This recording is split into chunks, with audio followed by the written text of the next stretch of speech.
வணக்கம். தமிழ் ஃபுட் கார்னர்ல இன்னைக்கு ஒரு டீ டைம் ஸ்நாக் பார்க்க போறோம். இது நல்லா மொறு மொறுன்னு வாசனையா சாப்பிட்றதுக்கு ரொம்ப ரொம்ப சூப்பரா இருக்கும். ஸ்கூல் விட்டு வர குழந்தைங்களுக்கு இதை செஞ்சு கொடுத்தோம்னா நல்லா விரும்பி சாப்பிடுவாங்க. இப்போ எப்படி பண்றதுன்னு பார்க்கலாம். இந்த பாத்திரத்துல 1.5 கப் புழுங்கல் அரிசி சேர்க்கிறேன். 1/2 கப் பச்சரிசி. அரிசி எந்த கப்ல எடுக்கிறீங்களோ அதே கப்ல மற்ற எல்லாத்தையும் அளந்துக்கங்க. அடுத்து 1 கப் துவரம்பருப்பு, 1 கப் கடலைப்பருப்பு, ஒரே 1 டேபிள் ஸ்பூன் உளுந்து சேர்க்கிறேன். உளுந்து வந்து கம்மியா சேர்த்தா போதும். இதை நல்லா 2-3 தடவை வாஷ் பண்ணிக்கலாம். வாஷ் பண்ணியாச்சு.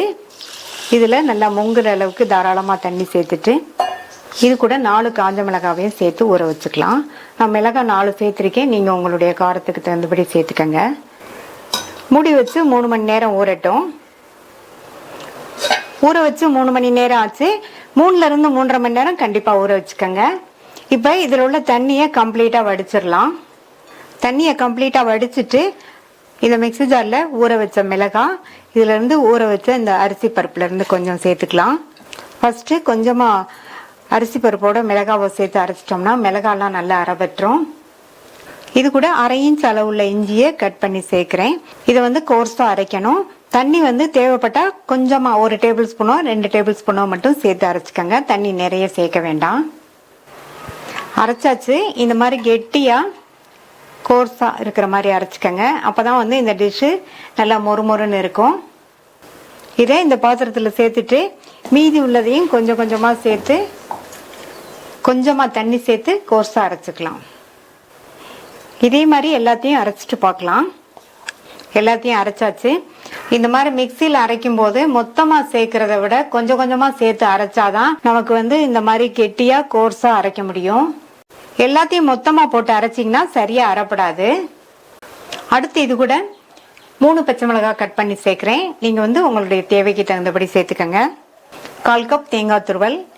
இந்த மாதிரி தேங்காய் துருவல் சேர்த்தோம்னா நல்லா வாசனையா சுவையா இருக்கும். பொடியா கட் பண்ண கறிவேப்பிலை இலைகள், கட் பண்ண கொத்தமல்லி இலைகள், 1/2 டீஸ்பூன் பெருங்காய பவுடர். பருப்பு நிறைய சேர்த்திருக்கிறதுனால பெருங்காய பவுடர் கண்டிப்பா சேர்த்துக்கங்க. இந்த மாதிரி பெருங்காய பவுடர் சேர்த்தோம்னா நல்லா சூப்பரான வாசனையா இருக்கும். இது கூட 1/4 கப் அளவுக்கு பொடியா கட் பண்ண வெங்காயம், இதுக்கு தேவையான அளவு உப்பு. இப்ப எல்லாத்தையும் நல்லா ஒன்னா மிக்ஸ் பண்ணி பிசைஞ்சிடலாம்.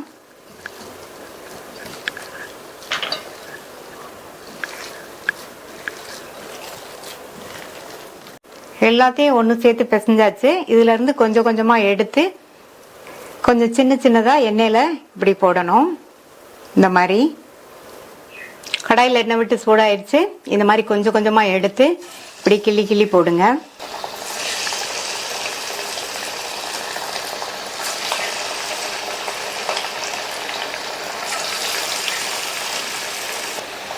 போட்டுட்டு ஸ்டவ்வை மீடியம் ஃப்ளேம்ல வச்சிருங்க. அப்பதான் எல்லாம் நல்லா ஒன்று போல வெந்து மொறுமொறுன்னு இருக்கும். உடனே திருப்பி விட வேண்டாம். ஜஸ்ட் 1 நிமிஷம் கழிச்சு திருப்பி விட்டா போதும். இப்ப திருப்பி விட்டுக்கலாம். இந்த மாதிரி திருப்பி திருப்பி விட்டு பொன்னிறமா வந்ததுக்கு அப்புறமா எடுத்துடலாம். இப்ப நல்லா பெரட்டி பெரட்டி விட்டு கோல்டன் ப்ரௌனா வந்துருச்சு. எடுத்துடலாம். நல்ல மொறுமொறுன்னு சுவையான குணுக்கு ரெடி ஆயிடுச்சு. மீதி உள்ளதையும் போட்டு எடுத்துடலாம். ட்ரை பண்ணி பார்த்துட்டு உங்க கமெண்ட்ஸை சொல்லுங்க. இது வரைக்கும் தமிழ் ஃபுட் கார்னர் சேனலை சப்ஸ்கிரைப் பண்ணாதவங்க சப்ஸ்கிரைப் பண்ணிட்டு பக்கத்தில் உள்ள பெல் பட்டனை கிளிக் பண்ணிக்கங்க. தேங்க்யூ.